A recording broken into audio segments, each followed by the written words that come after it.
माखन की बात हो तो सबसे पहले नाम हमारे कान्हा का ही आता है। चाहे वह माखन चुरा कर खाना हो, मटकी फोड़कर या भले ही मैया से लेकर। कृष्ण को बचपन से ही माखन बहुत पसंद था। यशोदा मैया ने माखन के लिए कान्हा को बहुत बार डांटा भी, लेकिन माखन के आगे तो कान्हा सब भूल जाता। मैया, आप इस संसार की सबसे सुंदर मैया हो। हाँ हाँ, अच्छे से जानती हूँ तुझे। ये सब मक्खन तू अपने माखन के लिए ही लगा रहा है ना? लेकिन और माखन बिल्कुल नहीं मिलेगा। कल माखन बेचने भी तो जाना है। अगर सारा तू ही खा जाएगा तो हम बेचेंगे क्या? चल अब मुझे अपना काम करने दे, परेशान मत कर। क्या करूं? हाँ, याद आया, आज तो सारी गुलाबन माखन लेकर बाजार जाएंगी। यही सही मौका है चोरी करके माखन खाने का। यशोदा मैया की नजरों से बचते हुए कान्हा अपने दोस्तों से मिले और उन्हें सारी बात बताई। वो सभी माखन चुराने निकल पड़े। अरे वो देखो, माखन की हांडी, लेकिन इसमें तो जरा सा है।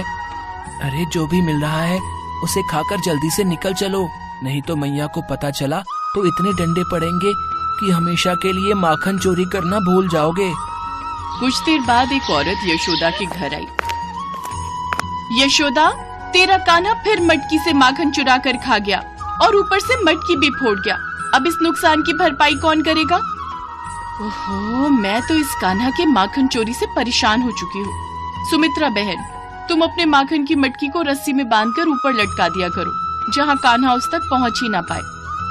अगले दिन से गांव की सभी ग्वालिनों ने ऐसा ही किया। अरे कान्हा, आज तो किसी भी गुलाबनों की मटकी हमें नहीं मिली। क्या आज माखन नहीं बना? नहीं, मेरी नाक सूंघकर बता रही है कि माखन बना है, लेकिन हमें उसे ढूंढना है। साथियों, हर जगह अच्छे से छान मारो। वो सभी ओर देखने लगे। फिर कान्हा और उसके साथियों की नजर ऊपर छत पर टंगी माखन की मटकी पर जाती है। वो देखो माखन। साथियों, मेरे पास एक उपाय है। हम सब एक दूसरे के ऊपर चढ़कर माखन निकालेंगे। इसके बाद उन्होंने ऐसा ही किया और माखन हांडी नीचे लाकर उसको खाने लगे। आहा, आज तो सचमुच बहुत मजा आया। मेरा तो मन कर रहा है पड़ोस के गांव का माखन भी चुरा कर खा लूं।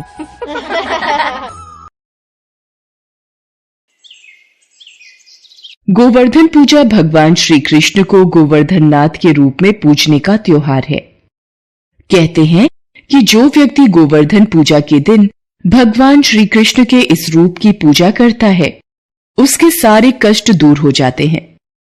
दिवाली के ठीक दूसरे दिन गोवर्धन पूजा का प्रचलन है। हिंदू पंचांग के अनुसार कार्तिक महीने के शुक्ल पक्ष के दिन गोवर्धन पूजा की जाती है। इस पर्व पर गोवर्धन पर्वत और गौ माता की पूजा का विशेष महत्व है। लोग अपने घर में गोबर से गोवर्धन पर्वत का चित्र बनाकर गोवर्धन भगवान की आराधना करते हैं। श्री कृष्ण की जन्मस्थली मथुरा के ब्रज में कृष्ण ने अनेकों लीलाएं की हैं। ये सभी लीलाएं उनके बाल्यकाल की हैं। इसलिए ब्रज को स्वर्ग का हिस्सा माना जाता है। इसे वृंदावन धाम और ब्रज धाम भी कहा जाता है। श्री कृष्ण की तमाम लीलाओं में गोवर्धन पूजा की लीला भी प्रमुख है। कहा जाता है कि एक दिन बाल्यकाल में नटखट कान्हा ग्वाल बालों के साथ खेलकर घर आए तो माँ यशोदा घर में पकवान बना रही थीं। कृष्ण ने माँ यशोदा से पूछा, मैया, ये इतने सारे पकवान क्यों बना रही हो? आज कोई पर्व है मैया, जो आप इतने तरीके के पकवान और व्यंजन तैयार कर रही हो? फिर तो मैं भी खाऊंगा ये स्वादिष्ट पकवान। अभी नहीं कान्हा, ये पकवान स्वर्ग के देवता इंद्र के लिए हैं। पहले उन्हें भोग लगाया जाएगा, उसके बाद ही बाकी लोगों को खाना खिलाया जाएगा। नहीं तो इंद्रदेव नाराज हो जाएंगे और बारिश नहीं होगी, जिससे जमीन बंजर हो जाएगी और लोगों को अनाज नहीं मिलेगा। 7 बरस के नन्हे कान्हा पहले तो माँ यशोदा की बातों को ध्यान से सुनते रहे। फिर वो यशोदा माँ से बोले, मैया, क्या आपने कभी इंद्र देवता को देखा है? क्या वो कभी आपके सामने आए हैं? नहीं कान्हा, मैंने उन्हें देखा तो नहीं है, लेकिन उनकी वजह से ही ब्रज में हरियाली है और इंद्र देवता ही हमारे ब्रज में वर्षा करते हैं। इसलिए सभी ब्रजवासी आज इंद्र देवता की पूजा के भोग के लिए अपने अपने घरों में पकवान बना रहे हैं। माँ, इस बार आप मेरे द्वारा बताए भगवान की पूजा करो, जो आपको दिखाई भी देगा और आपसे पकवान भी मांग कर खाएगा। पर लल्ला, ऐसा कैसे हो सकता है? तभी नंद बाबा आ जाते हैं।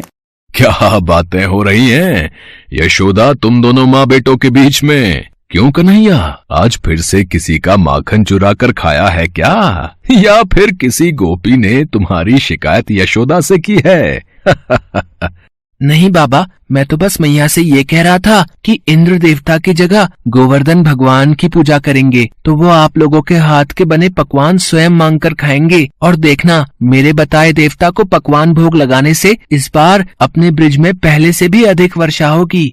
पर कान्हा, कई वर्षों से हम इंद्र देवता की पूजा करते आ रहे हैं। क्या ब्रिजवासी इस बार तुम्हारे बताए देवता की पूजा करेंगे या तुम्हारी बात मानेंगे? एक बार हमें उनसे भी बात करनी होगी कान्हा। नंद बाबा श्री कृष्ण के साथ सभी ब्रजवासियों के पास जाकर बात करते हैं, जिसे सुनकर सारे ब्रजवासी कृष्ण के साथ गोवर्धन पर्वत के पास जाते हैं और उसके सामने खड़े होकर कहते हैं, कान्हा, कहाँ है गोवर्धन देवता? उन्हें बोलो सामने आए, हमें तभी विश्वास होगा कि तुम सत्य कह रहे हो कि तुम्हारे देवता स्वयं ये पकवान खाएंगे। हाँ कृष्ण, बुलाओ इन देवताओं को, हमें भी देखना है कि ये देवता हम ब्रिजवासियों का भोग स्वीकार करके वर्षा का सौभाग्य प्रदान करेंगे। कान्हा ने जब देखा कि सभी ब्रजवासी चिंता में व्याकुल हो रहे हैं तो उन्होंने गोवर्धन भगवान को आवाज लगाई, हे गोवर्धन नाथ, सभी ब्रजवासी आपको भोग लगाने को पकवान और व्यंजन लाए हैं। आप प्रकट होकर इन सभी ब्रजवासियों का भोग ग्रहण कीजिए और अपना आशीर्वाद प्रदान कीजिए। भगवान कृष्ण की आवाज को सुनकर गिरिराज पर्वत में से श्री गोवर्धन नाथ जी ने देवता के रूप में सभी को दर्शन दिए और सभी लोगों से पकवान मांगकर खाया। हे कृष्ण, आपकी धरती पर मुझे ये गर्वित स्थान प्राप्त हुआ है। इसके लिए मैं सदियों तक आपका आभारी रहूंगा। मेरा प्रणाम स्वीकार कीजिए प्रभु। और आज आप सभी के द्वारा खिलाए गए स्वादिष्ट पकवान खाकर मैं तृप्त हो गया हूँ। मैं सदैव ब्रजवासियों की सहायता के लिए तत्पर रहूंगा नारायण। अपने हाथों से गोवर्धन महाराज को भोग लगाकर सभी ब्रजवासी बहुत खुश हो गए और भगवान गोवर्धन सभी ब्रजवासियों को अपना आशीर्वाद प्रदान करके अंतर ध्यान हो गए। सभी ब्रजवासी खुशी खुशी घर आ गए, लेकिन जब ये बात इंद्रदेव को पता लगी तो वो नाराज हो गए और क्रोध में आ गए। उस 7 बरस के बालक के कहने में आकर ब्रजवासियों ने मेरी पूजा न करके एक साधारण पर्वत की पूजा की। वो ब्रजवासी मेरे क्रोध को जानते नहीं है। पूरे ब्रिज को वर्षा के कहर में डुबो दूंगा। देखता हूँ कौन बचाता है उन ब्रजवासियों को। क्रोध में आकर इंद्र ने ब्रज में मूसलाधार बारिश शुरू कर दी, जिससे डरकर ब्रजवासी कान्हा के पास गए। कान्हा, हमारी रक्षा करो। हमने तुम्हारे कहने पर इंद्र की पूजा नहीं की। अब तुम ही हमें इस मुसीबत से छुटकारा दिलाओगे। मूसलाधार तेज वर्षा से सारा ब्रिज गांव तितर बितर हो रहा है। हमें बचाओ कृष्ण। आप सब घबराओ नहीं, सभी गांव वाले मेरे साथ गोवर्धन पर्वत की ओर चलिए। चलो, सब गांव वाले कान्हा के पीछे पीछे चलो। तब कृष्ण सब लोगों के साथ गोवर्धन पर्वत पहुँचे। ब्रजवासी घबरा रहे थे। ये देख श्री कृष्ण ने गोवर्धन पर्वत को अपनी तर्जनी उंगली पर उठा लिया और संपूर्ण गोकुलवासी उस गोवर्धन पर्वत के नीचे खड़े होते चले गए और कृष्ण ने ब्रजवासियों को इंद्र के प्रकोप से बचा लिया। गुस्साए इंद्र ने ब्रज में 7 दिन और 7 रातें मूसलाधार बारिश की। जब इंद्र के पास जल समाप्त हो गया तो उन्होंने सोचा, अब तक तो पूरा ब्रज खत्म हो गया होगा। इस नजारे को मैं स्वयं अपनी आंखों से देखूंगा। अरे ये क्या, यहाँ तो धूल मिट्टी उड़ रही है। वर्षा की एक बूंद इन ब्रजवासियों पर नहीं पड़ी। ये क्या, ये कैसे संभव है? इंद्र देवता को शंका में देख ब्रह्मा जी प्रकट होते हैं। देवराज इंद्र, शंका में मत आइए। ये तो भगवान विष्णु के द्वापर युग में कृष्ण रूप में अवतार की बाल लीला का ही एक सुनहरा चित्रण है। हे ब्रह्मदेव, मुझसे गलती हो गई, मुझे क्षमा कीजिए। वहीं कृष्ण 21 किलोमीटर में फैले विशाल गिरिराज पर्वत को उंगली पर उठाए हुए थे। इस नजारे को देख इंद्र श्री कृष्ण के पैरों में गिर गए। हे दीनदयाल, हे नारायण, मुझे क्षमा कीजिए। मैं अहंकार में वशीभूत था, आपको पहचान नहीं सका। इंद्रदेव, मैं आपसे नाराज नहीं हूँ। मेरे हृदय में बैर शब्द के लिए कोई स्थान नहीं है। मैं तो प्रेम की परिभाषा से ही इस पूरे संसार को उजागर करता हूँ। जो कोई भी मुझे प्रेम पूर्वक स्मरण करेगा, मैं सदैव उनके समक्ष रहूंगा। इसके पश्चात इंद्र अपने लोक को वापस लौट जाते हैं। तत्पश्चात कृष्ण से ब्रजवासियों ने पूछा, कान्हा, तुमने इतना विशाल और भारी गिरिराज पर्वत अपनी तर्जनी उंगली पर कैसे उठा लिया? अरे, ये तो कान्हा के बाएं हाथ का खेल है। अपना कान्हा तो सबसे अलग है। इसके होते हुए ब्रिज की भूमि और यहाँ के वासियों को कोई नुकसान नहीं हो सकता। कान्हा, बताओ तो तुमने ये कैसे किया? इन सब बातों को सुनकर कृष्ण ने मुस्कुराकर जवाब दिया, कछु माखन को बल बढ़्यो, कछु गोपन करी सहाय। राधा जी की कृपा से गिरवर लिया उठाए, और आज से अब युगों युगों तक धरती पर गोवर्धन भगवान की पूजा का प्रचलन रहेगा। और फिर भगवान कृष्ण के दिए आशीर्वाद से द्वापर युग से लेकर आज तक गोवर्धन पूजा की यह परंपरा चलती आ रही है। खास तौर पर ब्रज में इसे विशेष तौर पर मनाया जाता है। इस दिन प्रकृति के आधार के रूप में गोवर्धन पर्वत की पूजा की जाती है और समाज के आधार के रूप में गाय की पूजा की जाती है। यह पूजा ब्रज से आरंभ हुई थी और धीरे धीरे पूरे भारतवर्ष में प्रचलित हुई। इस दिन वरुण, इंद्र, अग्नि की पूजा की जाती है। इसे अन्नकूट पूजन भी कहते हैं। गोवर्धन पूजा में सुबह के वक्त शरीर पर तेल मलकर स्नान करें। घर के मुख्य द्वार पर गाय के गोबर से गोवर्धन की आकृति बनाएं। गोबर का गोवर्धन पर्वत बनाएं। ग्वाल बाल पेड़ पौधों की आकृति बनाएं। मध्य में कृष्ण की मूर्ति रख दें। इसके बाद भगवान कृष्ण ग्वाल बाल और गोवर्धन पर्वत का पूजन करें। पकवान और पंचामृत का भोग लगाएं और तत्पश्चात गोवर्धन पूजा के पश्चात प्रसाद वितरण करें और सबके साथ भोजन करें। गोवर्धन पर्वत भगवान श्री कृष्ण का ही स्वरूप है और गोवर्धन पूजा करने से भगवान कृष्ण की कृपा से घर में सुख समृद्धि का वास रहता है। श्री कृष्ण की बाल लीलाओं से जुड़े कई रोचक किस्से हैं। ऐसा ही एक किस्सा है कालिया नाग का। श्री कृष्ण ने अपनी लीला से उसका घमंड चूर चूर कर दिया था। ये बात तब की है जब यशोदा के लल्ला कन्हैया गोकुल में रहा करते थे। गोकुल के पास ही यमुना नदी बहती है। एक बार यमुना को कालिया नाग ने अपना घर बना लिया और नदी के पानी को अपने विष से जहरीला कर दिया। उस पानी को पीकर पशु पक्षी और गांव के लोग मरने लगे थे। श्री कृष्ण को ये बात पता चल गई और वो कालिया नाग तक पहुंचने की योजना बनाने लगे। एक दिन वो अपने सभी मित्रों के साथ खेलते खेलते यमुना नदी के किनारे पहुंच गए और जानबूझकर गेंद को यमुना की ओर फेंकने लगे। कान्हा, तुम बार बार गेंद को यमुना की ओर क्यों फेंक रहे हो? अगर गेंद यमुना में चली गई तो कौन निकाल कर लाएगा? अरे, मैं भी क्या क्या करूं? बार बार गेंद यमुना की तरफ उछल जाती है। अब ध्यान रखना, मैं तुम्हारी ओर गेंद फेंक रहा हूं, तुम पकड़ लेना। कृष्ण तो यही चाहते थे कि गेंद यमुना जी में जाए और खेलते खेलते अचानक से उनकी गेंद यमुना नदी में जा गिरी। अब यमुना नदी के पानी और उसमें रहने वाले कालिया नाग के बारे में सभी को मालूम था, इसलिए मौत के डर से कोई भी नदी में जाने को तैयार नहीं हुआ। कान्हा, गेंद तुमने ही यमुना नदी में फेंकी है, अब तुम ही इसे निकाल कर लाओगे। हाँ हाँ कान्हा, अब तुम ही गेंद को वापस लेकर आओ। पर यमुना नदी में तो कालिया नाग रहता है, सुना है वो बहुत विशाल है।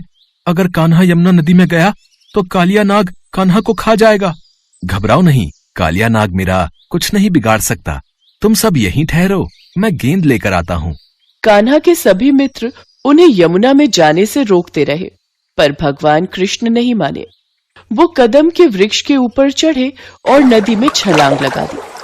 सभी बच्चे डर के मारे भागे भागे नंद यशोदा के घर पहुंचे और सारी बात बताई। ये सुनते ही यशोदा मैया डर गईं और फूट फूट कर रोने लगी। ये बात धीरे धीरे पूरे गोकुल धाम में जंगल की आग की तरह फैल गई। सभी दौड़े दौड़े यमुना नदी किनारे आ गए, लेकिन कृष्ण अभी तक वापस नहीं आए थे। नंद बाबा और देवकी मैया का रो रो कर बुरा हाल हो रहा था। तभी बलराम बोले, आप सब कान्हा की चिंता मत करो, देखना वो कुछ ही देर में यमुना से निकलकर बाहर आ जाएगा। मैं कान्हा को जानता हूँ, उसका कोई कुछ नहीं बिगाड़ सकता। बलराम ने सबको दिलासा दी। वहीं नदी में कृष्ण को देखकर कालिया नाग की पत्नियों ने उन्हें वापस जाने को कहा। पुत्र, ये लो तुम्हारी गेंद, अब तुम ज्यादा देर यहाँ मत रुको। हमारे पति अभी गहरी निद्रा में सो रहे हैं। अगर उन्होंने तुम्हें देख लिया तो क्रोध में आकर तुम्हें कोई नुकसान न पहुँचा दे। मैया, गेंद तो एक बहाना है। वास्तव में तो मैं आपके पति कालिया नाग से ही मिलने आया था। अब जब तक मैं अपनी यमुना को कालिया नाग से मुक्ति नहीं दिला दूंगा, तब तक मैं वापस नहीं लौटूंगा। तभी कालिया नाग जाग गया। कृष्ण ने कालिया नाग को यमुना नदी छोड़ने का आदेश दिया। यदि तुम जान की सलामती चाहते हो तो यमुना को छोड़कर चले जाओ। तुम ठहरे छोटे से बालक, मैं तुम्हें चेतावनी देता हूँ कि तुम यहाँ से बचकर चले जाओ, वरना मेरे जहर से तुम नहीं बच पाओगे। मेरी शरण में जो कोई आता है मैं उसे क्षमा करके छोड़ देता हूँ, पर लगता है तुम बहुत हठी हो, तुम ऐसे नहीं मानोगे। कृष्ण और कालिया नाग की जोरदार लड़ाई हुई, जिससे सभी देवी देवता भी भयभीत हो गए। काफी समय तक भगवान कृष्ण और कालिया नाग में युद्ध चलता रहा। यमुना तट पर नंद बाबा और यशोदा मैया के साथ सभी गोकुलवासी यमुना की ओर नजरें टिकाए रो रहे थे। मेरा लाल, मेरा कान्हा, वापस आजा मेरे बेटे, मेरा कान्हा, कान्हा। चिंता मत करो यशोदा, हमारे कान्हा को कुछ नहीं होगा, वो लौट आएगा। काफी समय तक युद्ध करने के पश्चात कालिया नाग हार गया। भगवान कृष्ण ने उसके फन को अपने चरणों के नीचे दबा दिया। कालिया नाग थक चुका था। पुत्र, तुमने मुझे मैया कहा है, मेरे सुहाग की रक्षा करो, उन्हें जीवन दान दो। सुनिए, आप भगवान कृष्ण से क्षमा मांग लीजिए।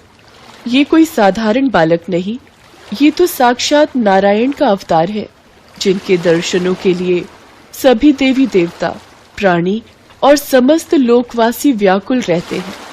आज उनके चरणों में आपको स्थान मिला है, इनसे क्षमा याचना कीजिए, ये आपको क्षमा कर देंगे। त्राहिमाम, त्राहिमाम, हे प्रभु, मुझे क्षमा कर दीजिए, आपको पहचानने में मुझसे भूल हो गई। मैं आपकी शरण में आया हूँ, मुझे जीवन दान दीजिए। ठीक है, मैं तुम्हें जीवन दान देता हूँ। अब तुम यमुना नदी को छोड़कर वापस अपने स्थान रमणक द्वीप पर लौट जाओ। प्रभु, वहाँ गरुड़ पक्षी मुझे मार डालेगा, मैं वहाँ कैसे जाऊं? गरुड़ से ही जान बचाकर मैं अपनी रानियों सहित यहाँ आ गया था, क्योंकि सौभरी ऋषि के श्राप के कारण गरुड़ यमुना नदी के पास नहीं आ सकता। वो अब तुम्हें कुछ नहीं कहेगा। मेरे चरणों के निशान तुम्हारे फन पर हैं, उसे देखकर गरुड़ तुमको नहीं मारेगा। चलो, अब मुझे बाहर ले चलो। जो आज्ञा प्रभु। इसके पश्चात कालिया नाग श्री कृष्ण को अपने फन पर उठाकर यमुना नदी से बाहर आ गया। श्री कृष्ण कालिया नाग के फन पर नृत्य करने लगे। नंद बाबा यशोदा मैया के साथ सभी गांव वाले कृष्ण को ये लीला करते देख अचंभित हो रहे थे। गोकुल का वातावरण प्रसन्नता से भरा हुआ था। सभी के चेहरों पर खुशी थी। देवी देवता भी भगवान कृष्ण की ये लीला देखकर मोहित हो गए। और उसके बाद कालिया नाग यमुना के रास्ते अपनी पत्नियों के साथ अपने स्थान पर चला गया। कृष्ण को सही सलामत वापस पाकर सभी गांववासी बहुत खुश हुए।